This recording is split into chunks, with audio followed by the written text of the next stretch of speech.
E se aquele conforto todo que a gente tanto procura for na verdade uma espécie de prisão? Hoje a gente vai mergulhar numa ideia que é, no mínimo, poderosa. Qual é a relação exata entre o conforto, o desconforto e a verdadeira liberdade? Para começar essa reflexão, eu lanço uma pergunta. Se a gente parar para pensar, mas pensar a sério, qual seria o vício mais perigoso que existe? Olha, a resposta, muito provavelmente, não é aquela que vem logo de cara na cabeça. Esse vício, ele não vem com aviso na embalagem, sabe? Muito pelo contrário, ele é incentivado, é até celebrado, é uma coisa que todo mundo busca, corre atrás, porque ele vem disfarçado de boa vida, de felicidade, de descanso merecido. E a resposta é essa, o conforto.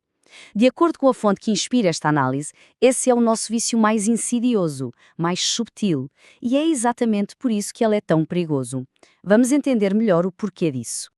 Então, vamos começar por aqui, por esse tal vício silencioso. Como é que ele aparece no nosso dia-a-dia, muitas vezes, sem a gente nem perceber? Pois é, ele se manifesta exatamente assim, nas pequenas coisas. Não é nada dramático, não. É o sofá macio que te chama, sabe? É o próximo episódio da série que já começa a tocar sozinho. É a facilidade de pedir comida em casa. E claro, é aquela famosa frase, amanhã eu começo, um amanhã que, convenhamos, nunca chega.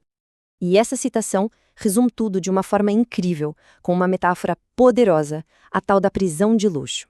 Pensa bem. É uma prisão com Wi-Fi, comida quentinha, risco zero. As grades são feitas de pura conveniência. Parece o lugar perfeito, né? Só que lá dentro, a liberdade de crescer, essa a gente perde. Certo.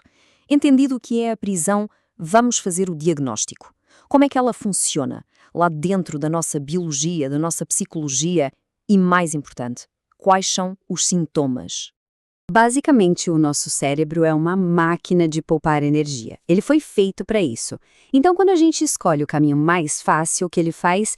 Libera dopamina, dá aquela sensação de prazer, de alívio. E o cérebro pensa, opa, isso foi bom, vamos fazer de novo. O problema é que de tanto repetir isso, o nosso músculo da disciplina vai atrofiando, ele simplesmente enfraquece.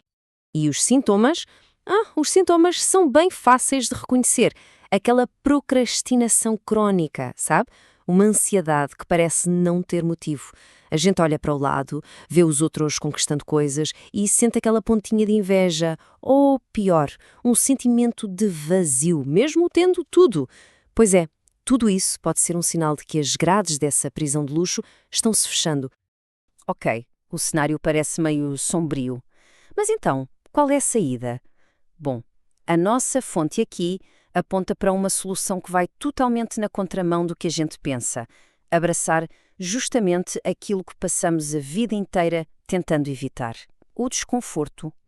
E se a gente parar para pensar, faz todo o sentido. Todo grande avanço na história, seja de uma pessoa ou da humanidade, nasceu de um desafio, de uma dificuldade. Pensa só, atletas, empreendedores, artistas, cientistas, todos eles, de certa forma, escolheram o caminho mais difícil, um caminho de desconforto voluntário, porque eles sabiam que era ali, e só ali, que estava o crescimento.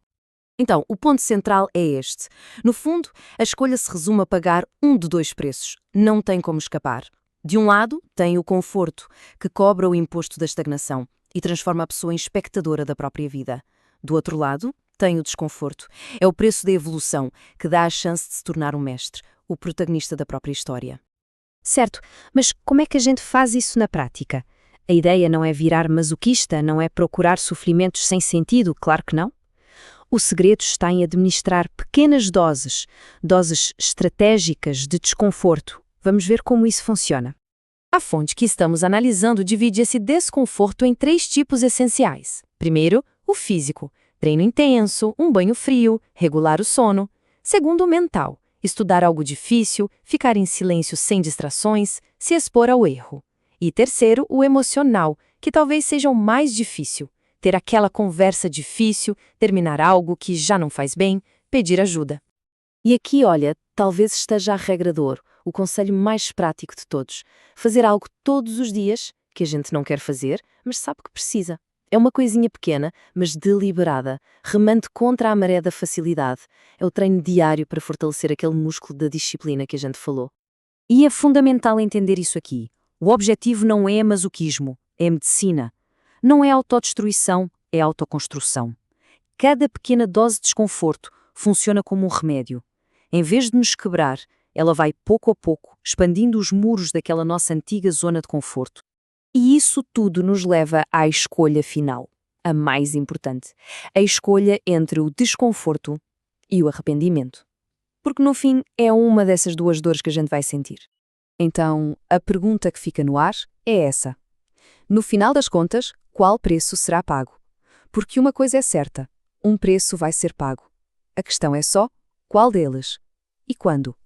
E existe a opção de pagar o preço do desconforto hoje, a dor do esforço, da disciplina, do crescimento.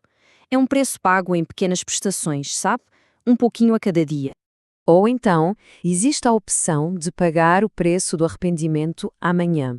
E essa é a dor de olhar para trás e pensar, e se?